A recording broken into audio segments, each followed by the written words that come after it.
ವೀಕ್ಷಕರೇ, ಮಯೂರ ನ್ಯೂಸ್ಗೆ ಸ್ವಾಗತ. ನಾನು ನಿಶ್ಚಿತ ಕೆಂಪೇಗೌಡ. ಬೆಂಗಳೂರಿನ ಬಸವನಗುಡಿಯಲ್ಲಿ ಕಡಲೆಕಾಯಿ ಪರಿಷೆ ಅದ್ದೂರಿಯಾಗಿ ಕಂಡು ಬಂದಿದೆ.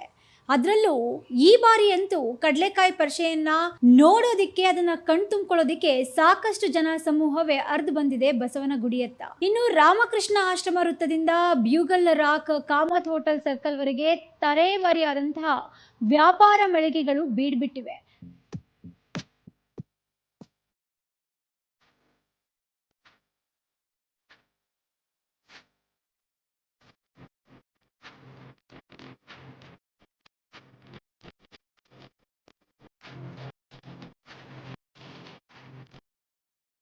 ಸುಮಾರು ಬರ್ತಿದ್ವಿ ಇಲ್ಲಿಗೆ ಅರೌಂಡ್ ಒಂದು 4-5 ಇಯರ್ಸಿಂದ. ಸೊ ಇಲ್ಲಿ ತುಂಬ ಖುಷಿ ಆಗುತ್ತೆ. ಇದೆಲ್ಲ ಗೇಮ್ಸ್ ಮತ್ತು ನಮ್ಗೆ ಬೇಕಾಗಿರೋ ಐಟಮ್ಸ್ ಎಲ್ಲ ಇದೆಲ್ಲ ಮಂದಿ ಟೇಸ್ಟ್ ಸೂಪರ್ ಆಗಿದೆ. ಇಲ್ಲಿ ತುಂಬ ಚೆನ್ನಾಗಿದೆ, ತುಂಬ ರಶ್ ಇದೆ. ತೆಳ್ಳಾಟ ಎಲ್ಲ ಮಾಡ್ತಾರೆ, ಬಟ್ ಪರವಾಗಿಲ್ಲ. ವರ್ಷಕ್ಕೊಂದ್ಸರಿ ಬರುತ್ತೆ, ನಾವು ಅದನ್ನು ಇದು ಮಾಡಬೇಕು. ಬಸವನಗುಡಿಯ ದೊಡ್ಡ ಗಣಪತಿ ದೇವಸ್ಥಾನಕ್ಕೆ ಹೊಂದಿಕೊಂಡಂತೆ ಇರುವಂತಹ ರಸ್ತೆಗಳು, ಮಳಿಗೆಗಳು ಬೀದಿ ವ್ಯಾಪಾರಸ್ಥರಿಂದ ತುಂಬ ಹೋಗಿದೆ. ಇನ್ನು ಕಡಲೆಕಾಯಿ ಮಾತ್ರವಲ್ಲ, ಮಕ್ಕಳನ್ನ ಆಕರ್ಷಣೆ ಮಾಡುವಂತಹ ಬಣ್ಣ ಬಣ್ಣದ ಆಟಿಕೆಗಳಾಗಿರ್ಬೋದು, ಬಲೂನ್ಗಳಾಗಿರ್ಬೋದು, ಪೀಪಿಗಳು ಜೋರಾಗಿ ಸದ್ದನ್ನ ಮಾಡ್ತಾ ಇವೆ. ಇನ್ನು ಗೃಹ ಉಪಯೋಗಿ ವಸ್ತುಗಳಾಗಿರ್ಬೋದು, ಅಲಂಕಾರಿಕ ವಸ್ತುಗಳಾಗಿರ್ಬೋದು, ವೈವಿಧ್ಯವಾದಂತಹ ಮಳಿಗೆಗಳು ಕೂಡ ಈ ಬಾರಿ ಕಡಲೆಕಾಯಿ ಪರಿಷೆಯಲ್ಲಿವೆ. ನಾವಿಲ್ಲಿ 2-3 ವರ್ಷದಿಂದ ಬಂದ್ರೆ ತುಂಬ ಖುಷಿ ಆಗುತ್ತೆ. ನೋಡೋದಕ್ಕೆ ಜನ ಜಾತ್ರೆ ವೆರೈಟಿ ಆಫ್ ಕಡಲೆಕಾಯಿ ಎಲ್ಲ ಸಿಗುತ್ತೆ, ತುಂಬ ಖುಷಿ ಆಗುತ್ತೆ. ದೇವ್ರ ದರ್ಶನ ಆರಾಮ ಮಾಡಿಕೊಂಡು ಒಂದು ದಿನ ನಾವು ಇಲ್ಲಿ ತುಂಬ ಚೆನ್ನಾಗಿ ಸ್ಪೆಂಡ್ ಮಾಡಿ ಖುಷಿಯಿಂದ ಎಂಜಾಯ್ ಮಾಡ್ಕೊಂಡು ಹೋಗ್ತೀವಿ. ತುಂಬ ಕ್ರೌಡ್ ಇದೆ, ಹಾಗಾಗಿ ಎಲ್ಲ ತುಂಬ ನೋಡೋದಕ್ಕೆ ಎಲ್ಲ ಡಿಸೈನಾಗಿ ಏನಾದರೂ ಗಿಫ್ಟ್ ಕೊಡು ಆ ಥರದ್ದೆಲ್ಲ ಮನೆಗೆ ಥಿಂಗ್ಸ್ ಎಲ್ಲ ತೊಗೊಂಡು ಹೋಗ್ಬೋದು. ತುಂಬ ಚೆನ್ನಾಗಿದೆ, ತುಂಬ ಖುಷಿ. ಬಗೆ ಬಗೆಯ ಚಾಟ್ಸ್, ಜೋಳ ಕರಿದ ತಿಂಡಿ ತಿನಿಸುಗಳು ಪರಿಷೆಗೆ ಬಂದವರ ಬಾಯಿ ಚಪಲವನ್ನ ತಣಿಸುವಂತೆ ಕಂಗೊಳಿಸ್ತಾ ಇದ್ವು.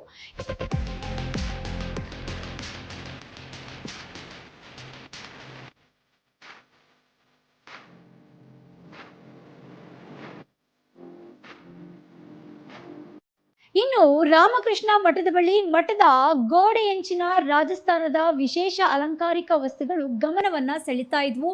ಅಲ್ಲಿ ಬಂದಿರುವಂತಹ ಜನರ ಒಂದು ಗಮನವನ್ನ ತನ್ನತ್ತ ಸೆಳೆಯುವಲ್ಲಿ ಯಶಸ್ವಿ ಕೂಡ ಆಗ್ತಾ ಇದ್ವು.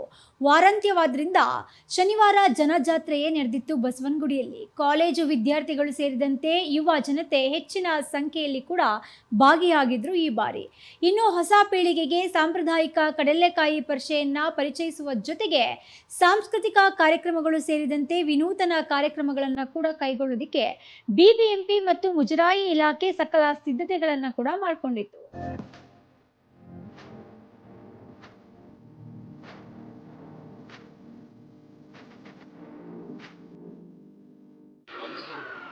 ಇವತ್ತು ಬಡವರ ಬಾದಾಮಿ ಕಡಲೆಕಾಯಿ, ಆ ಕಡಲೆಕಾಯಿಯ ಉತ್ಸವ, ಜಾತ್ರೆ, ಪರಿಷೆ ಎಲ್ಲ ನಮ್ಮ ಬೆಂಗಳೂರು ಸುತ್ತಮುತ್ತಲಿರೋದೆಲ್ಲ ರೈತರು ಎಲ್ಲೇ ಇರಲಿ ರಾಜ್ಯದಲ್ಲಿ, ಈ ಕನ್ನಡ ನಾಡಿನಲ್ಲಿ ಎಲ್ಲ ಬೆಳೆದು ಅವರ ಬದುಕನ್ನು ಹಸನು ಮಾಡ್ಕೊಳ್ಳಿಕ್ಕೆ ಈಗೇನ ದೊಡ್ಡ ಫ್ಯಾಕ್ಟ್ರಿಗಳೆಲ್ಲ, ಎಣ್ಣೆ ತೆಗೆಯುವಂಥ ಫ್ಯಾಕ್ಟ್ರಿಗಳೆಲ್ಲ ಬಂದ್ಬಿಟ್ಟಿದೆ.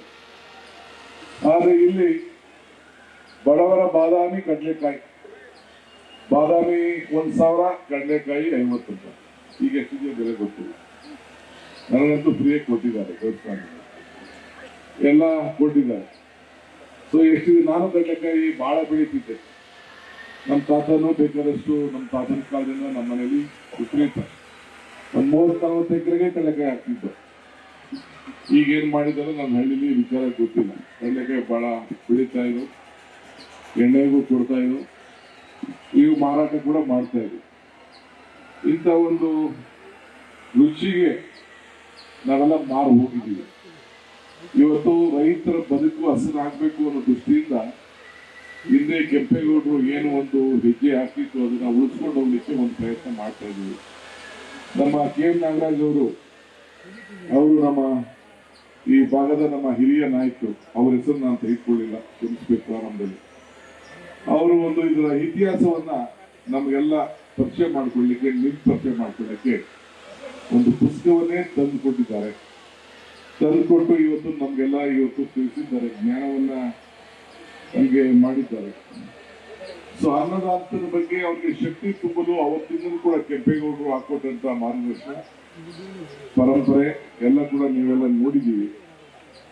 ಹಿಂದೆ ಕಡಲೆಕಾಯಿ ಬೀಜನ ನಾವೆಲ್ಲ ಅಂಗಡಿಲೆಲ್ಲ ವಿಚಾರಿಸ್ತೀವಿ, ನನಗೆ ಅರ್ಥನೇ ಆಗ್ತಿರ್ಲಿಲ್ಲ. ನಾನು ಚಿಕ್ಕ ಹುಡುಗ ಇದ್ದಾಗ ಕಾಂಗ್ರೆಸ್ ಕಡಲೆಕಾಯಿ ಕೊಡಿ ಅಂತ, ಕಡಲೆಕಾಯಿ ಬೀಜಕ್ಕೆ ಕಾಂಗ್ರೆಸ್ ಕಡಲೆಕಾಯಿ ಅಂತ ಕೊಡ್ತಾರೆ.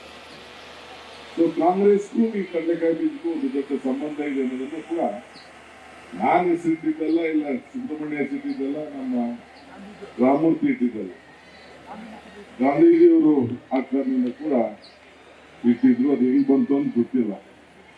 ಚಿಂತಾಮಣಿಗೆ ಹೋದ್ರೆ ಅಲ್ಲೇ ಅದಕ್ಕೊಂದು ಹೊಸ ರೂಪ ಕೊಡ್ತಾರೆ. ನಮ್ಮ ಕನಕಪುರದಲ್ಲಿ ಅದನ್ನ ಕಡಲೆಕಾಯಿ ಮಿಠಾಯಿ ಮಾಡ್ತಾರೆ. ಕಡಲೆಕಾಯಿ ಮಿಠಾಯಿ, ಕೊಬ್ಬರಿ ಮಿಠಾಯಿ ಎಲ್ಲೊಂದ್ ಕಡೆ ಮಾಡ್ತಾರೆ. ಸೊ ತುಮಕೂರಲ್ಲಿ ವಿವಿಧ ಜಾತಿ ಕಡಲೆಕಾಯಿ ಕೂಡ ಇದೆ. ನಾನೆಲ್ಲ ಹೊರಗಡೆ ದೇಶಕ್ಕೆ ಹೋಗಿದ್ದೆ. ಇನ್ನ ಕಾಲು ಬಿಟ್ಟದಷ್ಟು ದಪ್ಪ ಬೀಜ ಇನ್ನ ಒಳ್ಳೆ ಸ್ಟ್ಯಾಂಡರ್ಡ್ ನ ಬೆಳೀತಾ ಇದ್ದಾರೆ. ಅಲ್ಲಿಂದ ಯಾರೋ ಕಳಿಸುವಂತ ಕಳಿಸ್ಲಿಲ್ಲ. ನಾನು ಈ ವರ್ಷ ಅದು ಬೆಳೆಯುವ ಅಂತ ಮಾಡಿದೆ. ಪ್ಲಾಸ್ಟಿಕ್ ಮುಕ್ತ ಪರಿಷೆಯನ್ನ ಕೈಗೊಳ್ಳೋದಕ್ಕೆ ಈ ಬಾರಿ ಪಣವನ್ನ ಕೂಡ ತೊಡಲಾಗಿತ್ತು. ಇದೊಂದು ರೀತಿ ಖುಷಿಯಾದಂತಹ ವಿಚಾರ ಅಂತಾನೆ ಹೇಳ್ಬೋದು. ಪ್ಲಾಸ್ಟಿಕ್ ಬಳಸದಂತೆ ವ್ಯಾಪಾರಿಗಳಲ್ಲಿ ಜಾಗೃತಿಯನ್ನು ಕೂಡ ಮೂಡಿಸಲಾಗಿತ್ತು. ಈ ಬಾರಿ ವ್ಯಾಪಾರಿಗಳಿಂದ ಸುಂಕ ವಸೂಲಿ ಮಾಡದಂತೆ ಸೂಚನೆಯನ್ನು ಕೂಡ ಕೊಟ್ಟಿದ್ರು. ಹೀಗಾಗಿ ಕಡಲೆಕಾಯಿ ವ್ಯಾಪಾರಿಗಳು ಖುಷಿಯಾಗಿದ್ರು. ಒಟ್ನಲ್ಲಿ ಕಡಲೆಕಾಯಿ ಪರಿಷೆ ಎಲ್ಲರ ಜನಮನವನ್ನ ಸೆಳಿತಾ ಇತ್ತು.